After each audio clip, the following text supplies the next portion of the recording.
District to order. Pledge allegiance. Pledge allegiance to the flag of the United States of America and to the republic which it stands, one nation, under God, indivisible, with liberty and justice for all.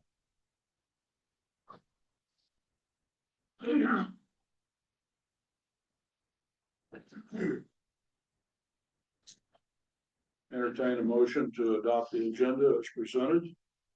Motion to adopt the agenda is presented. I'll second it. All in favor? Aye. Aye. Secretary's report. Everything is noted and correct. Okay, entertain a motion. Motion. Have a second. All in favor? Aye. Aye. Treasurer's report. Treasury report for last month, starting balance of $2,863,576.95. 25 credits to that account and totaling the amount of $126,084.74. 56 debits to that account in the amount of $290,373.21, leaving an ending balance of $2,699,288.48. Have a motion. Motion to accept treasurer's report, Second. Second. subject to audit. Aye. Aye. Okay, bills. Ask for approval to pay the monthly bill in the amount of $123,871.72. Motion. Motion to approve. Sorry. Second. All in favor? Aye. Aye. Aye. Chief, fire marshal's reports. Chief's report, 20 April 2026. Fleet status, tankers 1224 and 1244. 44, after last month's repairs were made, still needs to go to John's for seal repairs, so it remains out of service. It will be going to John's next week. Tanker 24 is running in place of 44, and during a structure fire, the engine brake blew apart on the fire. So we robbed the engine brake off of 44 and put it on 24 to keep it in service. Currently 44 remains out of service at station 2 and 24 is still running as 44. Truck 12 was found to have an air leak in one of its tires. It was taken to JBC and repairs were completed. We found the intake manifold and turbo is leaking oil. Rush has ordered some parts and it will be repaired when they come in. My truck, both batteries had to be replaced in my vehicle, which has been completed. Isn't that brand new? My truck? Yeah. I got the oldest one. Mine's a 21. Oh. 1201 preventive maintenance and transmission flush was completed on 01. 1202, the preventive maintenance was also completed this month. Marine 29 has been pulled from the water and taken to Premier Advantage for preventive maintenance, which also included some work on the fire pump that needed to get done. It is now at station 2 for rehab work before going back to the slip and should be in service in a week or so. Captain Moreland's going to repaint the bottom of the hull and clean out some wiring and stuff it's been wired into over and over since 86 is when we got that boat. So he's going to try and clean some stuff up. All units, the house devices are being installed this week by Captain Moreland and I. We're just going to rotate all the trucks through station 2 and install them all in one day. Station 1 LED sign update. I spoke with Lake West Signs and the stone vendor is tied up with seawalls at the lake as the lake level is low and he had prior commitments. They advised they are looking at May 1st for the stonework to be done and will then set the sign. The signs have been delivered to Lake West Signs and they have tested them. All's in working order, so it's good. It will be about 2 weeks after the stone is set to set the sign and then will finally be completed. Station 1, the exterior lighting is now completed. There is an issue with the breathing air compressor and Feld has been notified and they will be making repairs. Is that the new one? No, that's the old one. Station 2, one of the ceiling fans at station 2 have stopped working in the bay. The electrician has been notified. Also, the louvers finally came in and were installed today for engine bay ventilation. So that's all the other stations have a source capture where a hose connects to the exhaust and sucks out the exhaust. Station 2 is the only one that had an air exchange system. but they never put any way for air to come in when the fan comes on. So that was the louvers we paid for a couple of months ago. They finally came in and they installed them today. Turnout gear, Sentinel Fire Equipment no longer sells Morning Pride, which is our brand of turnout gear. Leo Ellebrock Company out of St. Louis is the primary vendor. And we have ordered a set of gear for our newest hire, myself, and pants for Assistant Chief Weberg. They were able to pull up our exact specs, so there will be no change in what we issue to firefighters. Collective bargaining agreement, all the paperwork has been completed. While the process now moves forward on their end, we are officially members of the critical incident illness pool. This was the last benefit added and agreed upon in the 2026 collective bargaining agreement. So we've completed everything we promised. And the bad news, workers' compensation insurance. I was advised by McGrath that our carrier 7710 insurance is getting out of the work comp business. We're covered until next March. So the good news is we have an excellent work comp modifier because we haven't had a lot of injuries. But the bad news is there's very few companies that cover FDs for work comp. Some of the surrounding agencies are looking at a 300% increase in their work comp premiums. So they don't have our modifier. We're actually under 1 point, so that's good. So we'll see what happens. We're looking at some McGrath alternatives, and McGrath has also been allowed to expand their search for carriers beyond the immediate region. So we'll see what happens. But as I said in the previous, a couple board meetings back, we're looking at some alternatives to McGrath too. So new engine 42, AC Weberg, Lieutenant McDonald, Lieutenant Austin, and President Sulentrop traveled to Neodosha, Kansas to look at their U.S. fire apparatus truck. The truck is the same as ours from the cab back. They have the Freightliner, ours is a Kenworth. So this is actually their truck done up to look like what I would have it stickered and colored like. But that's the truck that they went and looked at. They reported back that the truck was very good build quality, and I'll let Kenny fill you in on his visit here if you guys have any questions, if you want to just tell him kind of what you. I mean, as John went through with us, we kind of just went through the box and the quality of build as a whole, making sure welds was adequate and everything, built out a good material. It was a really impressive truck all in all. The box that's on the truck is really, I don't think we would be able to spec it any better if we would have do a custom build, so to speak, on it. It's got good room in the boxes and everything like that. Pump panel is all pretty simple, plain, not a bunch of electronic stuff. It's all just normal valves and stuff. So we found with Squad that's been a nice thing of not having to deal with electronic stuff and not working. So it's all mechanical. As far as the cab, pretty plain and simple in there also.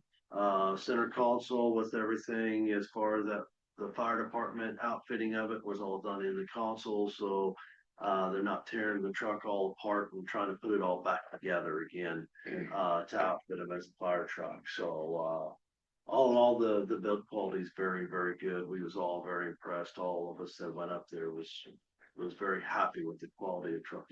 How long have they had their truck? 2 years, I think it was. They had any major issues with it at all? No, not with that truck. No issues whatsoever with it. They're super happy with it too, and as a company, I think he said they'd had, I forget what there was a couple little minor things, but he said the company was really quick to get out and take it. It was a couple loose screws or something. It was something super minor. But as a whole, no, they've had no trouble whatsoever out of the build out up there. So other than They that, happen to mention how, if they had any issues that had to go back to the company, were they responsive to getting that fixed in timely fashion? what little bit they had was right off the bat. Again, it was something, I forget what it was. It was a couple screws that had got mistightened or something like that. And they was right there to fix it. Other than that, he didn't say anything about having to go back to the factory to fix it. They've partnered with Brindley Mountain, who's also in cahoots with Johns Mid America. So if there's a warranty thing, it's going to Johns. who we already deal with. I was impressed with how simple the plumbing was and everything on the pump. Just, wasn't a bunch of pipes wandering around all over the place. Right? Yeah, I mean, it's very simple. Yeah, when you open up, and that was the other neat thing, now that you say that, on the officer side, the whole side, and then on the engineer side, both of them, they both open up and the pump stuff's all right there. So the day that we do have to work on a valve or something like that, it's all very user friendly, easy to get to. Some of these, they make them a nightmare to work on, and these here are very simple. What is our warranty on the purchase? He'll get it. The cabin chassis is 1 year. The paint and body is 10 years. What about the drivetrain? That's 1 year too. I just wonder. Mhm. Yeah, now there's a manufacturer warranty that with the Packard diesel also, but I believe that's only 1 year as well.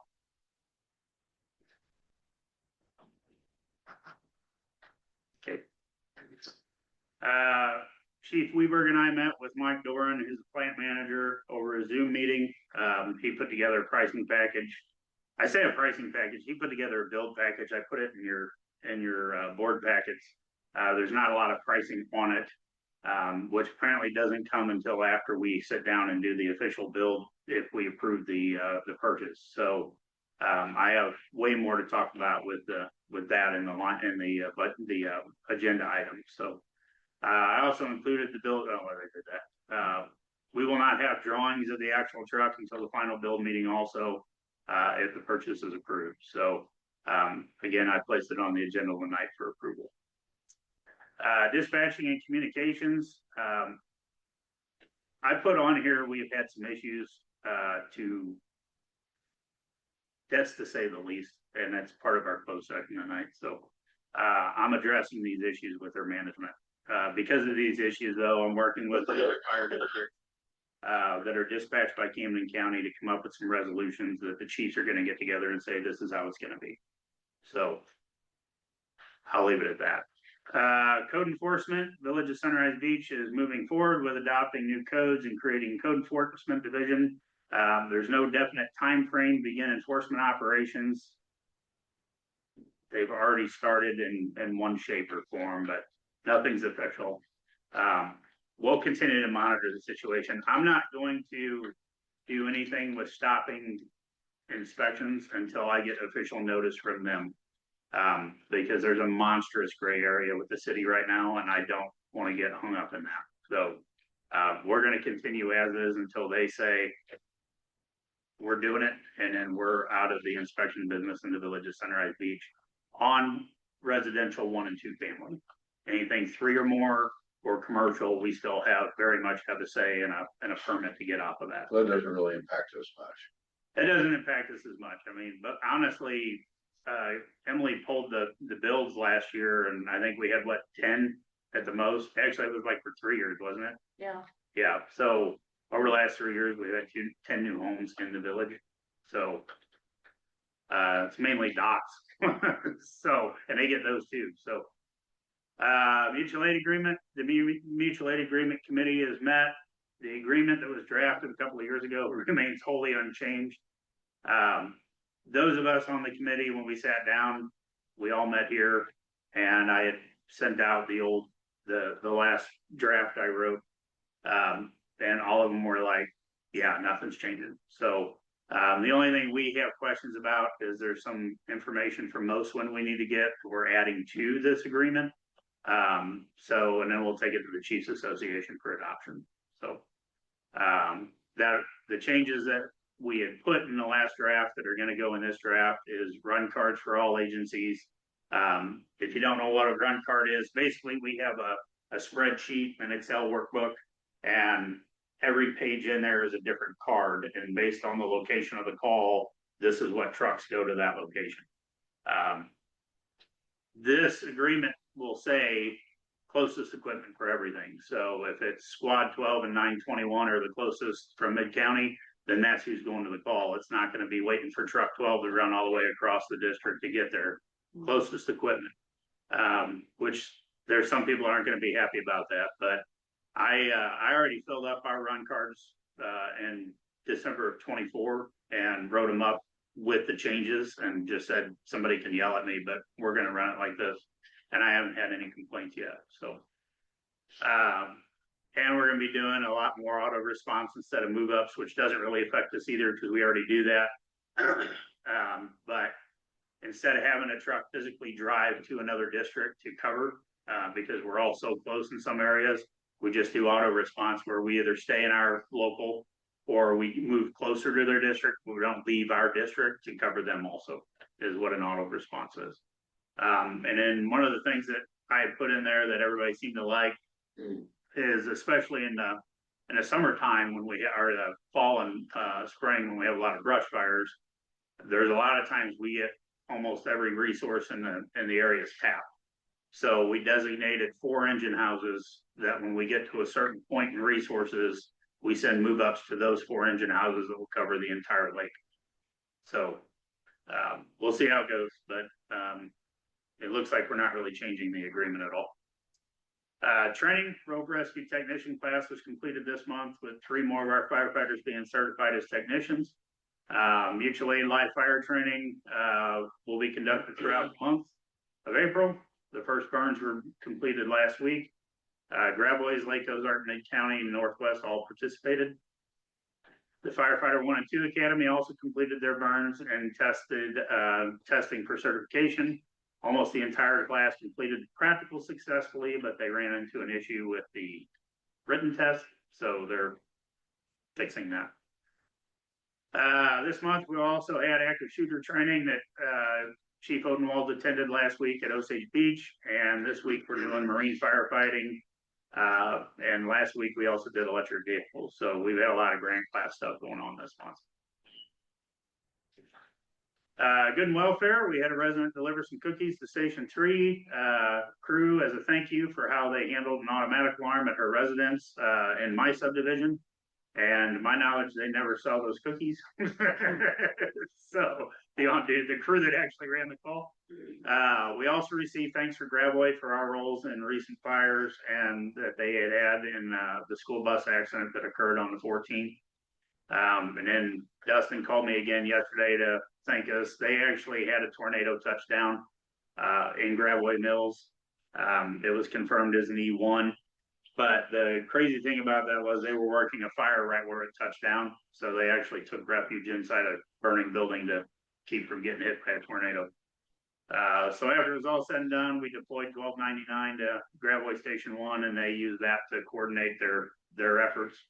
And he called me again yesterday to thank us for everything we did. So call volume, 103 alarms for the month of March 2026, 327 for the year so far. And I wanted to point out the categories changed a little bit on my chief's report because that's the way Nearest does it now. So we have a new way to report to the federal government, which also changed how my reports are printed. So you'll see a couple of different categories on this report. So 48 medical incidents, 28 fire incidents, 11 non-emergencies, 11 public service incidents, 2 hazmats, and 3 that were classified as other for 103 calls in March. 2026 to date, medicals 159, 67 fires, 51 public service, 23 non-emergency calls, 11 hazmats, 1 rescue, and 2 law enforcement assists for a total of 314. And that is the chief's report for April of 2026. You ready? All right, fire marshal's report for the month of March. Rough ends, we had 20 inspections, 15 finals, 5 site inspections, 2 fire blocking inspections, 4 UPR bond inspections, and 84 docks. Hold on a second, Chief. On the fire blocking, typically those numbers should be the same as the rough ends. Some of these guys do that at the same time, so I don't double up on. These are just actual inspections that I have it scheduled as. So the total is 130 inspections completed for the month. Dock permits, we have 48 dock permits, 18 building permits, and 2 renewals. Total revenue for the month was $16,820. Year to date, we've had 148 dock permits come in, 58 building permits, 5 renewals, a total of 211 permits. Year to date, with docks, we've had $12,345 come in, buildings $35,676, renewals of 125, total revenue of $48,146. And as far as the docks, Rogers, he told me the other day, he's pretty well caught up on the docks, so he goes back every 6 months and we go backwards, pulling them all that have not called and check in and make sure they're ready, not ready and all that. So, he's up to date pretty good on the docks, I think, very well. As far as construction, it's still up. We've got some pending big projects if they come through. I'll kind of let you all know about those, but other than that, I don't have anything else to report. Okay, I'll entertain a motion to approve chief and fire marshal reports. Motion to approve. Second. All in favor? Aye. Aye. Unfinished business. Truck purchase. Hold on, I got a whole other PowerPoint on. I got 3 PowerPoints for tonight, so bear with me because I want you guys to have all the information.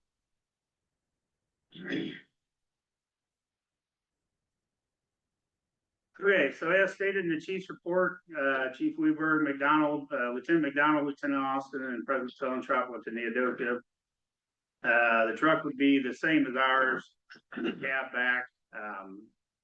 They have the Freightliner, and ours would be the Kenworth. So ours, the biggest thing between this one and ours is right behind the driver's window, there'll be 10 inches more cab space.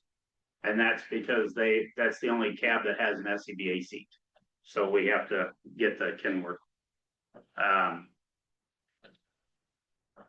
The Neodosia truck, as reported last month, the cost of that apparatus was $568,000. I requested the board grant me up to $600,000 to purchase the new engine 42. As this is a Freightliner with a much smaller engine, the price on our truck came out over what I asked for. The final price on the truck came to $643,139. If we pay for the cab and chassis at the time of signing, that will give us the wholesale price on the cab and chassis, which brings us down to $632.96. When we met with Mike from US Fire Apparatus, there's some items that needed to be added to the truck in addition to the more expensive cab and chassis. I knew the Kenworth is going to be more expensive, but when he quoted us the $568, he also quoted a 1,500 gallon truck. We have to have 1,800 gallons. So that's the reason for the price increase. The additions we made, of course, the Kenworth cab and chassis, it's the only commercial cab with an SCBA seat and an engine that's not the L9 Cummins, which is what we have in truck 12 that's given us so much trouble. So this truck would have the PACCAR 450 horsepower diesel in it. 1,800 gallons of water. 1,800 gallons of water requires an increased GVW capacity. So they had to upgrade the axles from 30,000 pounds to 33.5. And the body will be larger than what was in the drawing because they got extended a little bit for the 1,800 gallons. We needed to add an extended front bumper to hold additional hose line when we were in roadways to keep from blocking other lanes and ease of deployment on smaller fires. Almost all of our trucks, the Texans don't have it. There's 1 or 2 of the Pierces who don't, but we have a bumper with a bucket basically in the middle of the bumper and a discharge. One of the big things with that is if we're on, say, MM, we can deploy from the front of the truck and not be in another lane and get hit. So for me, it's a high priority. The guys asked for that bumper line, and I think it's a priority. So we added that in. We had to move the air horns in the bumper, and because we asked for the other bumper. So we added pole chains instead of foot pedals because that would not have worked with the truck for us. And the alternative was a recess button somewhere in the console. They had a recess button so you can actually accidentally can't hit it, but then you got to find it in the dark when you're driving to a call. So I went with pole chains because that just made things a lot easier. The pump module, because we went with the bigger truck, increased us to a 4-inch discharge, which is what we wanted anyways. And the addition of a 2.5-inch cross lay, which Neodosha had, but it's not in the quote they sent us originally. So we made sure they had that, and we added a federal Q siren to it. I did make the decision to add a 360-degree camera system as opposed to a simple backup camera. There's times our tanker drivers operate these units by themselves. To me, it's a safety issue, and they're less likely to hit something if they can see all the way around the truck. One of the really nice things about that system, which trucks got it, so it's spot for the 360. It doesn't have the 360. Like if you turn the turn signal on, it shows you that side of the truck and the backup camera screen. So it really gets rid of blind spots, which is pretty awesome. So the bulk of the increase in the price comes from the cabin share and our 1,800-gallon tank requirement. We were able to save some money by eliminating the delivery fees. CJ McDonald has a CDL, so we talked to the company and they said they're fine with us driving down and picking it up ourselves and driving it back. So that eliminated the delivery fees. Nothing on this truck, in my opinion, isn't a want or an extravagance. Our staff did an excellent job in reviewing and asking for only what would work in our area and keeping the truck as mechanically simple as possible. Truck prices continue to go up. And right now there's no end in sight. I don't believe even US Fire Apparatus is going to be immune to that. I mean, right now they're offering some really good prices, but I don't know how long that's going to last. But I hope I'm wrong. The build quality and the need that we have right now dictates we move forward. I can absorb the cost of the additional $32,000. At worst case scenario, we may have to dip into reserve at the end of the year, but I really don't think that's going to happen. So if it was much more than that, I would just say it's a no-go, but I think we can do it with no problem. So breakdown of the updated numbers, while I normally would be more conservative in my budgeting, as mentioned in my chief's report, I don't know how hard work comp is going to hit us. So I feel like we need to pull the trigger now more than ever. And again, I can absorb the $32,000. So basically the final price for the truck was $632,139. Last year we rolled over $829,459. We have $100,000 in vehicle replacement line item, $58,000 in vehicle replacement account, $30,000 in major equipment, and $35,000 in money market. So just sitting in accounts right now, not counting a rollover, I have $225,055 that we can put towards this, and $400,000 is what I'd be taking out of general revenue to complete this. So I'm going to ask the board for a motion to approve a new truck, new engine 42 from the US Fire Apparatus Company under the HGAC bid in the amount of $632,096 with an initial payment of $169,573 at time of signing. When will the truck be completed? He told us October. The build sheet he sent us said 240 days, but he said we'd probably get it a little sooner. So there was one thing he did say on that, did say in that time frame, but they would order that truck from the manufacturer painted correctly, so they wouldn't have to tear the truck apart to repaint the cab black. They can order directly from the manufacturer that way, so that way it's painted with the windows out. He said otherwise we got to take the windshield out and everything, all the stuff. So he said that could delay a week or two, I think he said. Not a huge delay, but he didn't have that exact build time because that truck would come straight from the factory. It wouldn't be one that he had sitting on the lot. Well, and I'll say this too, I'm glad you brought that up. They have about 20 or 30 cabs and chassis sitting on our lot. God knows how long they've been sitting there. So the fact we're getting one fresh from the factory is a plus in my opinion. So The specs that you guys heard, will that do what you need it to do? Yeah, for the area that we serve, especially for Station 4, the lack of hydrants and honestly the lack of accessibility for fire boats, the additional 300 gallons going from 1,500 to 1,800 was kind of a total agreement throughout the entire shop and the entire department. That's what our tankers run. And especially if we are getting a higher call volume, if this trend continues. With only having 2 people at Station 4, the more water you have, the better. And from talking to Lieutenant McDonald and, Lieutenant Austin said that the, cab space had plenty of room for equipment as well. So if they are gonna be on scene by themselves for an extended period of time, we should have plenty ample resources, for that crew. All right, a motion to, make the purchase. I'll make a motion to approve it. Have a second? Second. All in favor? Aye. Aye. Aye. Okay. Congratulations, gentlemen. One of the things the chief did indicate when we were visiting with him is he kind of wished he'd bought the Kenworth. Yeah, he did. Yeah, oh, yeah. That is one complaint he said. It goes up because we told him we was looking at the Kenworth, not the Freightliner, and he said, I wish we would have been able to go to the Kenworth. He said, but they wouldn't do it. They wanted, their board wanted the Freightliner. He goes, I really wish we would have done the Kenworth and had the SCBA seat. Because our guys bulk up on the way to the fire. There's guys have to get out and then bulk up. You know, So, And that's an issue we have in our current tankers, is they weren't designed with SCBA seats. So and they do run the tanker on all of our in-district structure fires. So when they get there, they gotta run out and throw their air pack on. And there is a bracket that you can buy that slides over the seat, but there's no way to secure it.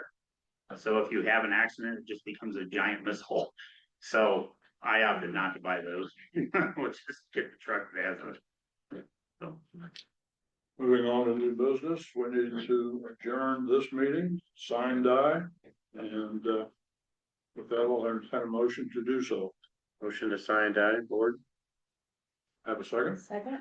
All in favor? Aye. Aye. Aye. Meeting is adjourned. And we'll open the next one.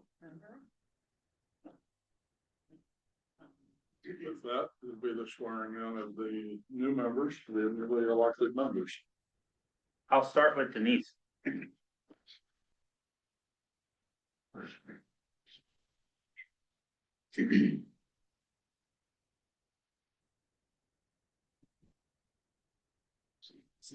we got Cameron. Oh, Kenny's got it.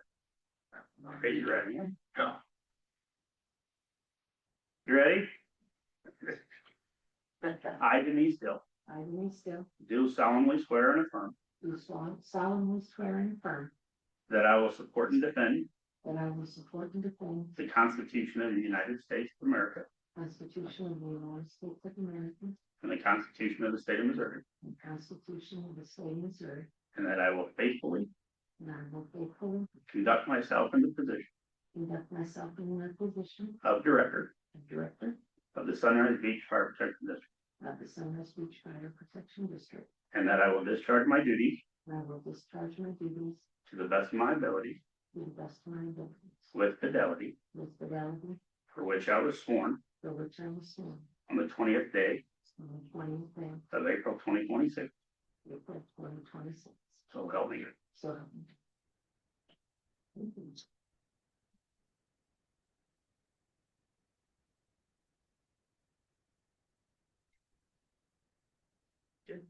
And then I need you to sign, grab some pen. Hold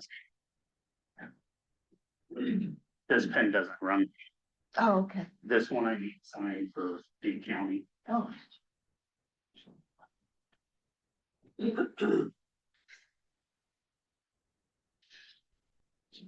Congratulations again. Thank you. Nice ring. I will come to you. You need to move.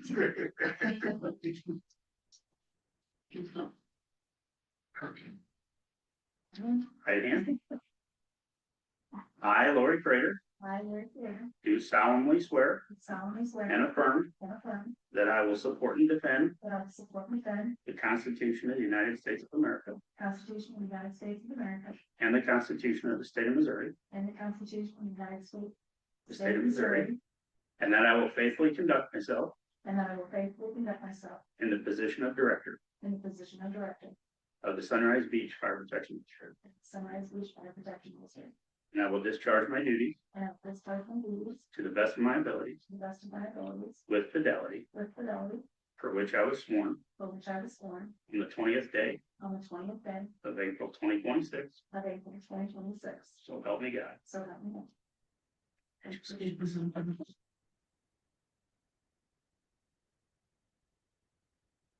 Good. We'll set that there. And he's usually signing this one. Right here.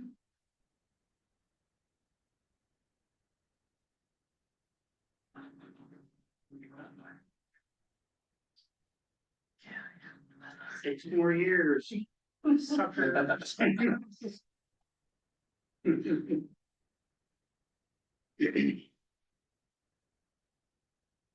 Okay, the next step, the board positions, officers. And do this either as a all at once or individually. So this is to do a motion as to which one we want to do it. I propose to do it all at once. Have a second, Second. all in favor? Aye. Aye. Okay, Okay, so there's a letter Lori has. Lori, you need to fill in basically who the existing officers are that didn't change. And then everybody needs to sign that. good. Well, let's do that and we have ballot issue discussion.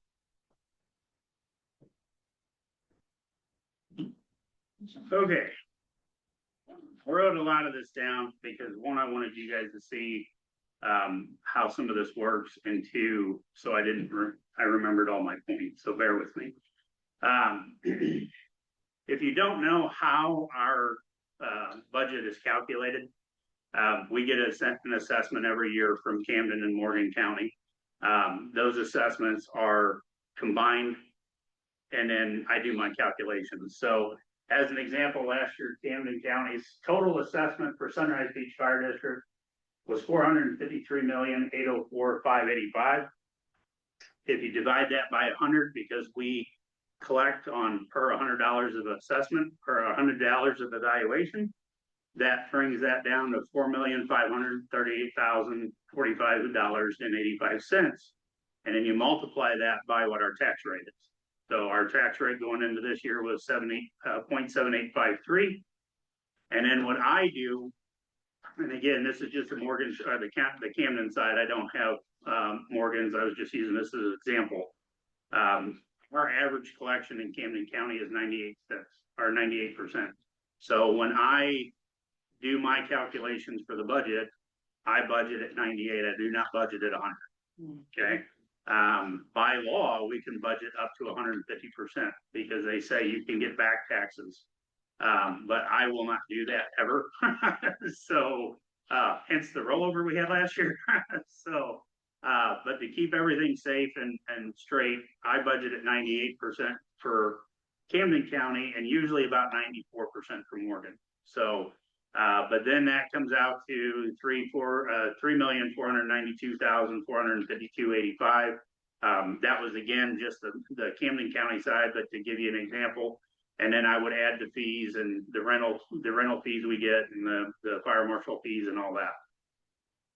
So last year our total was 3.4 million from Camden, 147,000 from Morgan, which brought us to 3.639 that we are currently under this year's budget. The bond brought in $542,000 at basically at 14 cents is what the bond is. So the total rollover, if we had talked about for a while now, asking the public to allow us to roll the bond over when the bond dies, because the bond's coming due next year. And we had asked about doing a no tax increase and moving the 14 cents over to general revenue, which would bring us to 4.1 million if we did that. However, Missouri and for the last several years, there's been questions about why don't you guys do a sales tax? And my problem with sales tax is at the time we were capped at a half cent. So a half cent sales tax brought us pretty much what the bond brought us, maybe even a little less. Now the law has changed and fire districts can go for a full cent for a sales tax. So with that being said, a sales tax would mean 1 cent of every dollar spent in the district would go to the fire district for goods, services, including large things like boats and dock purchases. There's no way until a tax district would be created to definitively estimate what our sales tax collection would be. However, the village of Sunrise Beach has 3 sales taxes in place. So, in talking to them, the village at a half cent sales tax receives $400,000 in their general revenue every year. So that's just within the village boundaries. That's not counting the other 60 square miles of district that we cover. I would estimate based on that, we would probably take in, because remember, we're doing double what we'd be asking for double what they get. So I would estimate we'd probably see something between $1.2, $1.8 million on a sales tax. By law, if we pass a sales tax, the property rate is reduced up to 50%. It does not say 50%, it says up to, of the funds collected on the sales tax. So for instance, if we collect $100,000 in general revenue, we would have to reduce by $50,000 if we did the full 50% reduction. Okay. Osage Beach passed a half cent sales tax 2 years ago. Their budget went from $3.6 million to $6.2 million annually on a sales tax. This also reduced their property tax because again, you have to reduce half of what you take in, up to half of what you take in. They reduced their property tax from 78 cents to 48 cents per $100 of assessed valuation. And they're at $6.2 million on the budget. Now they got a hell of a lot commercial than we do. I mean, keep that in mind. There are several tax bills going through the House and Senate right now that quite honestly scare the living hell out of me. And what they want to do is they either want to reduce or eliminate income tax, personal property tax, and real estate tax. The income tax one's the one everybody's screaming about right now. That's the one that's made it through both houses in some way, shape, or form. And to be quite honest with you, the income tax doesn't affect us. We don't get anything off an income tax. But the personal property tax, that covers about 25% of our budget. Real estate taxes make up the rest. In addition to that, did I skip one? No. In addition to that, Camden County instituted the tax freeze for the elderly.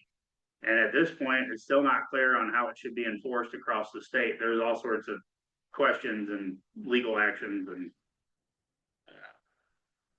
or if the tax should be allowed to be frozen for anyone. That's another question. Should it be allowed to be frozen by the county for anybody that's not actually a part of the county? So we pay the county to collect our sales tax. The county froze county sales tax. We did not agree to freeze Sunrise Beach. The school did not agree to freeze their taxes. The county froze everybody as a general deal.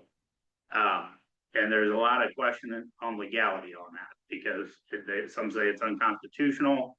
Mike could get into that way more than I could, but at the end of the day, the biggest question with that tax freeze thing is, like for instance with us, we have a bond.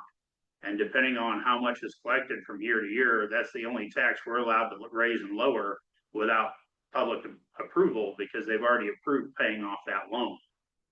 But if I have $175,000 liability sitting out there and more people are signing up for this, there's no way for me to calculate, one, if I did a general revenue, how much we'd actually take in, and two, even if I had to raise the bond back up, which we're not going to have to do between now and next year, but I wouldn't even know how much to raise it to cover it, depending on who signed up. Our $175,000 liability right now is just on the people that signed up. That's not on everybody in our district who has the potential to sign up. So, But I mean, their taxes don't go down, they just don't go up. No, yeah, they don't go down. They just So that's go up. only if the taxes were to raise, Right. 175 of future, you could no longer. but it doesn't cut into our current. It doesn't Money cut into number. our current, but where the issue comes up for us, and again, it's if we had to raise the bond right now for us. Right. Okay, now, if we did a tax increase, if we said, hey, we want to do the rollover 0.14 and we want to try and roll that into general revenue, anybody on that tax freeze doesn't pay that either, because that would be a new increase on the general revenue side. The amount stands to go up $175,000 just for 2026, and that wasn't the full amount of residents eligible to sign up for. And to be quite honest with you, I mean, I talked to a lot of people that didn't even know that was happening and have signed up for it. I mean, just in our neighborhood, I've got about 5 or 6 people now that have signed up for it because they didn't know it was available. The one thing Camden County is doing, which is a little weird from everybody else, is you got to sign up for it every year. Where some counties are just saying, if you signed up for it, you're done. You don't ever have to worry about it again. So, I mean, Camden County's just kind of all over the board. Some more government gobbledygook. In addition to the tax freeze, one of the bills going through the state right now offsets property tax with a state sales tax. That bill also has a provision that puts the amount we would receive squarely on the county to decide what our share would be, regardless of what the voters have approved. So basically, that bill, somebody thought it would be a great idea to say, hey, the county commissioners get to decide what all the local governments get in their taxes. So I don't know why that's happening. I don't know how legally that could happen, and I could see that being one of those things when the Missouri Association of Fire Districts starts filing lawsuits. But I've got some real concerns when it comes to how this all may play out. And when I spoke to Jeff Bernetti a couple of months ago, I was just like, hey, what is going on with this? And Jeff said, he's like, the problem is they all want to do it and nobody's got any solutions on how they're going to fix it. Like, yes, let's eliminate this. What are you going to replace it with? I don't know. Let's just do it though, because it looks cool. So there's a lot of, in my opinion, there's a lot of emotional voting going on in the state right now. And I hope it doesn't screw us in the long run. But at no time could the state answer how they would replace the taxes if any of this stuff would go into effect. So what's the pros of the sales tax? By passing the sales tax, the first year is a windfall. So there's no way, again, they would have to set up the taxing district for our sales tax. In other words, they put boundaries around us for our district boundaries, and they would determine what we would receive after the first year. So that first year, you get to keep it. So if we get $3 million on the sales tax the first year, that full $3 million goes right into general for us to use. This would allow us to do a couple of things like pay off our ladder, purchase new Marine 29, and start on Station 5 immediately, depending on how much we receive. At a minimum, we would be able to pay off the ladder and buy the boat, which we need to replace 29 badly too. The sales tax diversifies our portfolio. We would not be relying solely on property tax if we got it, which I think is important. Our call volumes continue to rise. We have remained steady the last 2 years, but as the lake grows, so does our call volume. The tourists who in large part are the reason for those calls going up would be helping pay for our services. And we would reduce the property tax immediately by 14 cents because we'd let the bond die. And then we would then further reduce the tax rate based on what the sales tax brings us. So the sale to the people is we're going to reduce your property taxes, and the tourists are going to help pay for the sales tax. So, I mean, I think that helps out a lot. It brings more revenue than the rolling over the bond would by at least 50%. It puts us in good position to grow as growth increases and the taxes in place, so does the revenue it produces. So the more businesses we get, the more money we get through the sales tax.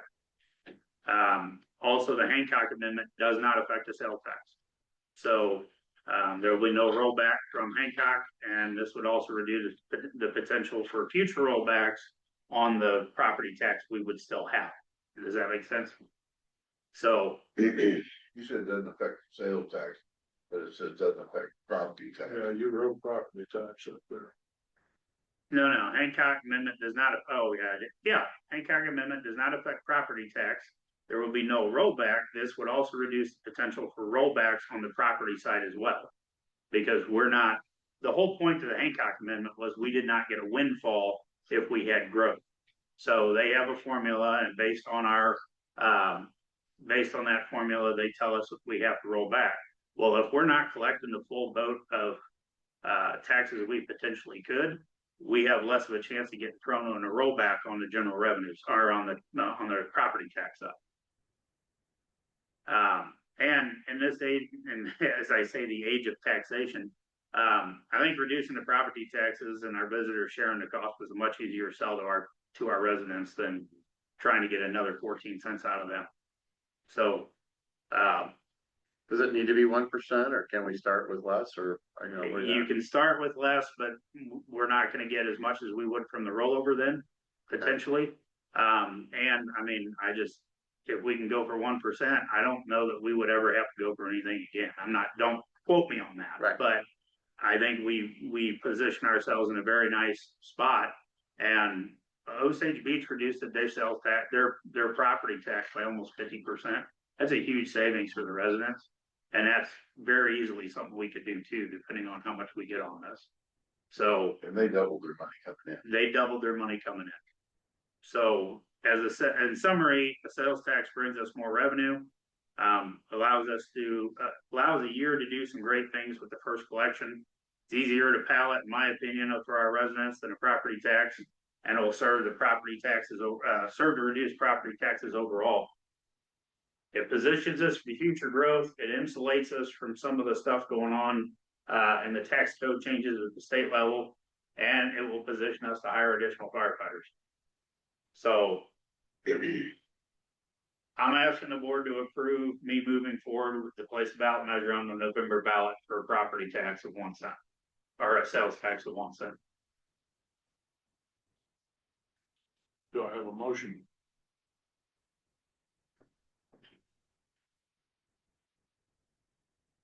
I think we should table it and talk about it some more. When do you have to make your?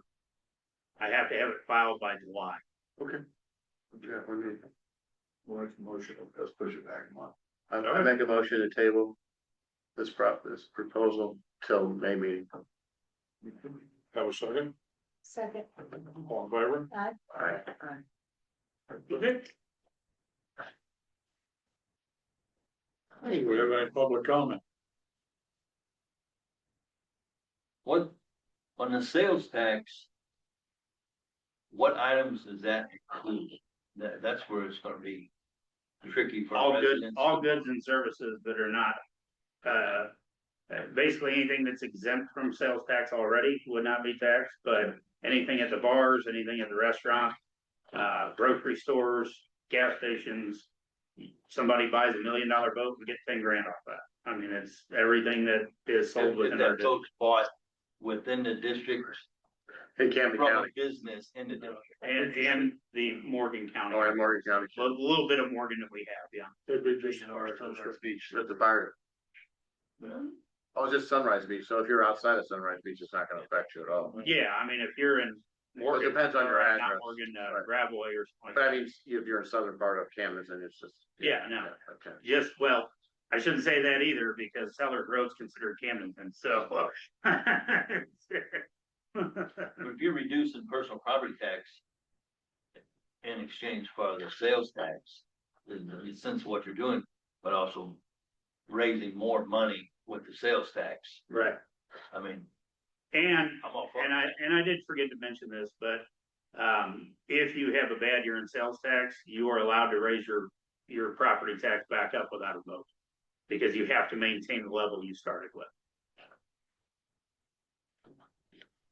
So I know you guys want to talk about more, so I don't want to spend a lot more time on it, but what I'm gonna tell you what Paul already told me because we talked for about 2 hours about it.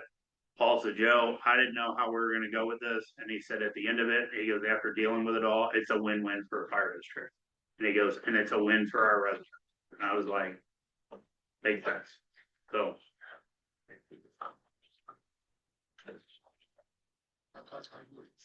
I'll entertain a motion to go closed session for RSMO 610.021.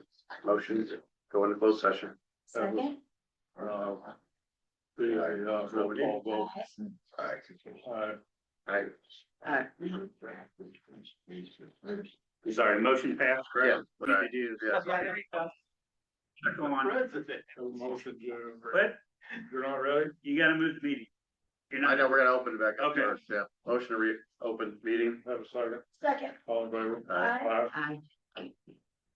Make a motion to change the meeting date till May 26th. Okay, I have a second. Second. All in favor? Aye. Aye. Memorial Day week. after Memorial Day. Yeah. We gotta make Anything sure. else? Oh, okay. We're done. Okay.